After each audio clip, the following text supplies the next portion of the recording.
Bonjour, notre capsule du jour est intitulée « Tu es appelé à être un combattant courageux ». Donc un chrétien courageux.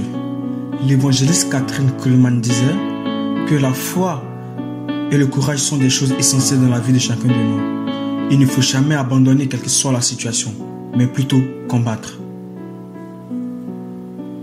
La Bible, dans Deutéronome 31 au verset 6, nous demande d'être forts et de prendre courage, car l'Éternel marchera lui-même avec nous. Il ne nous délaissera pas et ne nous abandonnera pas. Dieu lui-même dans Josué, chapitre 1, les versets 6, 7 et 9, demande à Josué de prendre courage et d'être fort, même d'être très fort. Nous venons de Dieu. Cela est clairement signifié dans 1 Jean, chapitre 5, verset 19. Et cette grâce est la raison pour laquelle nous devons, en tant qu'enfants de Dieu, combattre afin de conserver la foi. Chaque enfant de Dieu qui demeure fidèle à son Père inflige une correction et une défaite monumentale à l'ennemi.